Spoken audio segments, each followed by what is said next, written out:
Hi friends, வீட்டில் இருந்து நீங்கள் வந்து தையல் தொழில் செய்கிற பெண்களாக இருந்தீங்கன்னா அப்போது இந்த பதிவு உங்களுக்கு தான்.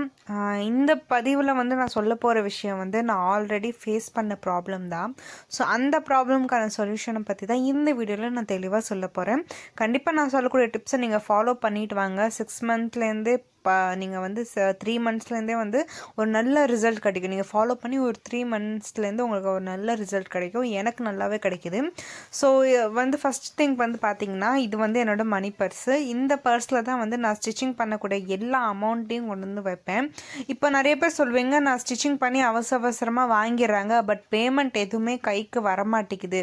அப்படி ஒரு வேளை பேமெண்ட் கைக்கு வந்தாலுமே அது தண்ணியாக செலவாயிட்டு போகுது அப்படின்னு சொல்கிறீங்களே. அப்போது இந்த மாதிரி வந்து நான் 2 பர்ஸ் வந்து யூஸ் பண்ணுவேன். ஒன்று வந்து ஃபுல்லாக க்ரீன் கலரில் வச்சுருப்பேன். இது வந்து ப்ளவுஸ் பீட்டில் பண்ணக்கூடிய பர்ஸ் தான். இதோட ஸ்டிச்சிங் வீடியோ கூட நம்ம சேனலில் இருக்குது. இன்னொன்று வந்து அந்த கீழே இருக்கக்கூடிய ரெட் கலர் பர்ஸ். இந்த பர்ஸ் வந்து நான் க்ரீன் கலரில் யூஸ் பண்ணக்கூடிய பர்ஸில் வந்து மெட்டீரியல் காஸ்ட் போட்டு வச்சுப்பேன். அது போக லாபம் இருக்கக்கூடிய அந்த அமௌண்ட், பேலன்ஸ் அமௌண்ட்டை நான் இந்த பர்ஸில் வந்து நான் போட்டு வச்சுப்பேன். மெட்டீரியல் இப்போ சம்பாதிக்கிற பணத்தில் நம்ம 3 பங்காக பிரிச்சுட்டு அதில் ஒரு பங்கு அந்த க்ரீன் பர்ஸ்லேயும், மிச்சம் நம்மளுக்கு லாபம் தரக்கூடிய அமௌண்ட்டை வந்து இந்த பர்ஸ்லேயும் நான் போட்டு வைப்பேன். அதே மாதிரி நம்ம பர்ஸில் பணம் வைக்கிறோம் அப்படின்னா நம்ம ஏனாதானோன்னு வைக்கக்கூடாது. அரேஞ்ச் பண்ணி நீட்டாக நேர் வாக்கில் தான் நம்ம வந்து பர்ஸில் வைக்கணும். சரிங்களா? இதே சின்ன பர்ஸாக இருக்குது அப்படின்னா நீங்கள் அதை மடித்து கூட வச்சுக்கலாம். ஆனால் அதை வந்து ப்ராப்பராக 10 ரூபா, 20 ரூபா, 100 ரூபா, 50 ரூபா அந்த மாதிரி ப்ராப்பராக அரேஞ்ச் பண்ணி நீங்கள் வந்து பர்ஸில் வைங்க. எப்பயுமே சும்மா ஏனோ தானோன்னு சுருட்டி இல்லை மடிக்கி அந்த மாதிரி பர்ஸில் வைக்காதீங்க. நான் வந்து இந்த மாதிரி தான் வந்து ப்ராப்பராக அரேஞ்ச் பண்ணி என்னோடய பர்ஸில் வந்து நான் வந்து வைப்பேன். அது போக என் பர்ஸில் இன்னொரு சின்ன விஷயமும் இருக்குது. அதை நான் அப்புறம் பின்னாடி சொல்கிறேன். அதுக்கப்புறம் இந்த சின்ன கம்பார்ட்மெண்ட் இருக்குது. இது வந்து ஓப்பனாக தான் இருக்கும். இந்த ஓப்பன் ஸ்பேஸில் வந்து ஒரு 3 பொருள் நான் வச்சுருக்கேன். அது நான் அப்புறம் சொல்கிறேன். அது போக இந்த மாதிரி ஒரு ஜிப் இருக்கும். இந்த ஜிப்பில் வந்து நான் என்ன பண்ணுவேன்னா, சில்லற காசு ஏதாச்சும் காயின்ஸ் இருந்தாலும் அதை வந்து இந்த பர்ஸில் வந்து நான் வந்து போட்டு வச்சுருப்பேன். 1 ரூபா, 20 ரூபா, 5 ரூபா, 10 ரூபா எவ்வளோ இருக்கோ அதை வந்து இதில் போட்டு வச்சுப்பேன். அனாவசியமாக நான் எந்த ஒரு பொருளையும் நான் வைக்க மாட்டேன். இது போக உங்ககிட்ட சில்வர் காயின் இருக்குது, இல்லை சில்வர் ஜுவல்லரி, இல்லை கோல்டு காயின், அந்த மாதிரி ஏதாச்சும் ஒரு சம்மந்தப்பட்ட காயின் இருந்தால் அது கூட நீங்கள் வச்சுக்கலாம். இப்போது இந்த சென்டரில் வர கம்பார்ட்மெண்ட்டில் பாருங்கள், வசம்பு வச்சுருப்பேன். விஷயம் வசம்பு. இது வந்து பணத்தை ஈர்க்கக்கூடிய ஒரு பொருள்னு கூட சொல்லலாம். ஸோ வசம்பு வந்து ரொம்பவே ஒரு நல்ல ஒரு பாசிட்டிவ் வைப் கொடுக்கக்கூடியது அண்ட் அதை ஈர்க்கக்கூடிய விஷயம். அடுத்து வந்து மஞ்சள்ங்கிறது வந்து மங்களகரமான விஷயத்துக்கு நம்ம யூஸ் பண்ணக்கூடிய பொருட்கள் தான். ஸோ அதையும் வந்து ஒரு பணத்தை ஈர்க்கக்கூடிய லக்ஷ்மி அம்மன் இதில் இருக்கக்கூடிய ஒரு விசேஷமான ஒரு பொருள். அது போக இந்த ஒரு குட்டி போட்லி இந்த போட்லியில் நான் ஒரு சில பொருட்களை போட்டு வச்சுருக்கேன். ஸோ அது என்ன பொருள்னு வந்து நம்ம பார்க்கலாம். இந்த போட்லி வந்து நான் க்ரீன் கலர் இதால் தான் இது பண்ணி வச்சுருக்கேன்.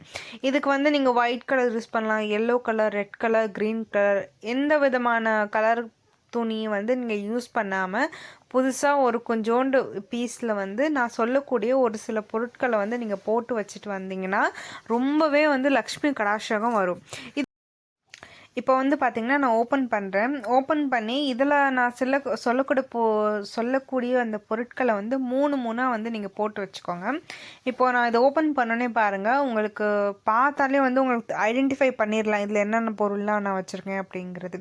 அதாவது பச்சை கற்பூரம் இருக்குது பார்த்திங்களா, அதை வந்து ஒரு 3 துண்டு நான் வந்து வச்சுருக்கேன். பச்சை கற்பூரம் இந்த மாதிரி தான் இருக்கும். கொஞ்சம் வந்து கற்பூரம் வைக்கக்கூடாது, சரிங்களா? நம்ம வீட்டில் அன்றாட பூஜைக்கு யூஸ் பண்ணக்கூடிய கற்பூரம் வைக்கக்கூடாது. பச்சை கற்பூரம்னு நீங்கள் தனியாக கேளுங்க, ஒரு 10-15 ரூபாய்க்கு டப்பாவில் கொடுப்பாங்க, அது யூஸ் பண்ணுங்கள். அது போக நான் கிராம்பு ஒரு 3 பீஸ் வச்சுருக்கேன். அப்புறம் கருஞ்சீரகம், அது பார்க்க வந்து எள்ளு மாதிரியே இருக்கும். கருஞ்சீரகம் ஹிந்தியில் வந்து அது கலோஞ்சின்னு சொல்லுவாங்க. இந்த கருஞ்சீரகம், சரிங்களா? அது போக ஏலக்காய் வச்சுருக்கேன். எல்லாமே 3 வைங்க. கருஞ்சீரகமும் 3 பிஞ்ச் அளவுக்கு எடுத்து அதை வந்து நீங்கள் வைக்கிற மாதிரி இருக்கும், சரிங்களா? ஒரு 3 பிஞ்ச் இந்த மாதிரி எல்லாமே 3 வச்சுட்டு நீங்கள் என்ன பண்ணுங்கள், அது ஒரு போட்லி மாதிரி ஒரு எப்படி சொல்கிறது, ஒரு முடிச்சா அது மாதிரி வந்து நீங்கள் அது ஒரு முடிச்சு மாதிரி போட்டு நீங்கள் வந்து கட்டி வச்சுட்டு இதை வந்து செவ்வாய்க்கிழமையில் வந்து நீங்கள் செய்யலாம், இல்லை ஒரு ஃப்ரைடேயில் செய்யலாம். இந்த 2 கிழமைகள்லையும் ஏதாச்சும் ஒரு டேவை சூஸ் பண்ணி நீங்கள் ஈவினிங் டைம் வந்து சாமி கும்பிட்ற விளக்கேற்றி சாமி கும்பிடுவீங்களா, அதுக்கப்புறம் வந்து நீங்கள் இந்த மாதிரி ஒரு ரிச்சுவல், இது ரிச்சுவல்னு சொல்கிறத விட இந்த ஒரு விஷயத்த நீங்கள் செஞ்சு உங்களோட மணி பர்ஸ்லேயோ இல்லை நீங்கள் பணம் எங்கே கல்லா பெட்டி அந்த டைம்லலாம் பார்த்தீங்கன்னா ஒரு பெட்டி மாதிரி வச்சுருப்போம், அந்த பெட்டிக்குள்ளே தான் எல்லா பணத்தையும் வச்சு எடுத்து கொடுக்குறது பண்ணுவோம். ஸோ அந்த மாதிரி ஏதாச்சும் ஒரு பெட்டியோ இல்லை பர்ஸோ வச்சுருந்திங்கன்னா நீங்கள் வச்சுக்கக்கூடிய பர்ஸில் வந்து நீங்கள் அதை வைக்கலாம். ஹேண்ட்பேக் யூஸ் பண்ணிங்கன்னா ஹேண்ட்பேக்லேயும் இந்த மாதிரி ஒரு சின்னதாக ஒரு போட்லேயே ரெடி பண்ணி அதோட இந்த வசமும் மஞ்சள்லாம் சேர்ந்து ஒரு பே லீஃபோடு சேர்த்து நீங்கள் வைக்கலாம், தாராளமாக வைக்கலாம். என்னோட மணி பர்ஸில் வந்து நான் இந்த விஷயத்த வந்து நான் ஒரு வச்ச உடனே உங்களுக்கு ரிசல்ட் கிடைக்குமான்னு கேட்டிங்கன்னா கண்டிப்பாக கிடையாது. எதுக்குமே வந்து ஒரு 3 days 6 months இல்லை 3 months அந்த மாதிரி டைம் ஆகும். ஸோ இந்த மாதிரி நான் வச்சுட்டு வருவேன். ஒரு 3 மாதம் கழிச்சு எனக்கு ரிசல்ட் கிடைக்க ஆரம்பிச்சிச்சு. ஸோ நீங்களும் கண்டிப்பாக இந்த ஒரு மெத்தடை வந்து ஃபாலோ பண்ணுங்கள். பணமே தங்க மாட்டேங்குது, வெறும் செலவாக ஆகிட்டு போகுது அப்படின்னு நினைக்கிறீங்கன்னா இந்த மெத்தடை வந்து ஃபாலோ பண்ணுங்கள். இது போக நான் வந்து இன்னொரு ஒரு விஷயமும் செய்வேன். அதாவது இப்போது என்னதான் ஒரு வரவு செலவு கணக்கு வந்தாலுமே டைரியில் எழுதி வச்சு நீங்கள் வந்து செலவு பண்ண ஆரம்பிங்க. இப்போ வரவு இவ்வளோ ரூபானா நம்ம அந்த அமௌண்ட்டில் சேவிங்ஸ் பண்ணி அதுக்குள்ளே தான் நம்ம செலவு பண்ணணுங்கிற அந்த ஒரு இதை வந்து கட்டுப்பாடை கொண்டு வாங்க. அது வந்து ரொம்பவே நல்ல விஷயம். இப்போ உள்ள டைமுக்கு வந்து பார்த்திங்கன்னா விலைவாசி ஏறிக்கிட்டே போகுது, நம்ம என்ன பண்ணுறது இதில் சேமிப்பே ஆக மாட்டேங்குது. ஸோ அந்த மாதிரி எழுதி வச்சு பண்ணுங்கள். இந்த டைரி வந்து என்னோட ஒரு சூப்பரான ஒரு டைரி, லக்கி டைரின்னு கூட சொல்லலாம். இதில் வந்து பார்த்திங்கன்னா கொஞ்சம் ஜூம் போய் பார்த்தா தான் தெரியும். ஆக்சுவலி இதில் வந்து பார்த்திங்கன்னா என்னோட இன்கம், அதாவது ஒரு துணிக்கு வரக்கூடிய இன்கம்மை வந்து நான் இதில் எழுதி வச்சுருப்பேன். அதாவது சூயிங் ஆர்டர்ஸ்னு போட்டுட்டு அதில் வந்து எவ்வளோ அமௌண்ட் வருதோ அதை 3ஆக டிவைட் பண்ணுவேன். அதாவது எனக்கு ஒரு பங்கு, மஷினுக்கு ஒரு பங்கு, அது போக மெட்டீரியல்ஸ் அதுக்குன்னு ஒரு பங்குன்னு நான் 3ஆக டிவைடு பண்ணுவேன். இப்போது ஒரு ப்ளவுஸ்க்கு 300 வாங்குகிறேன் இல்லை 200 வாங்குறேன்னா அப்படின்னு வரும்போது நான் என்ன பண்ணுவேன்னா, ஃபர்ஸ்ட் வந்து இப்போ ஒரு 350 400 கொடுத்து ஒரு ப்ளவுஸோ இல்லை ஒரு ட்ரெஸ்ஸோ தைக்கிறாங்கன்னா அதுக்கு நான் யூஸ் பண்ணக்கூடிய மெட்டீரியல் செலவு இருக்குது பார்த்திங்களா, அதை வந்து நான் ஃபஸ்ட்டு எழுதி வைப்பேன். மெட்டீரியல் அந்த காலமில் மெட்டீரியல் செலவு எழுதிட்டு அந்த மெட்டீரியல் செலவை வாங்கின பேமெண்ட்லேருந்து மைனஸ் பண்ணிட்டா ஒரு அமௌண்ட் வரும். அந்த அமௌண்ட்டை 3ஆக டிவைட் பண்ணி நான் வைப்பேன். அது வந்து 10,000 இருக்கலாம், 20,000 இருக்கலாம், 30,000 இருக்கலாம், 50, 100 எவ்வளோ வேணால் இருக்கலாம்.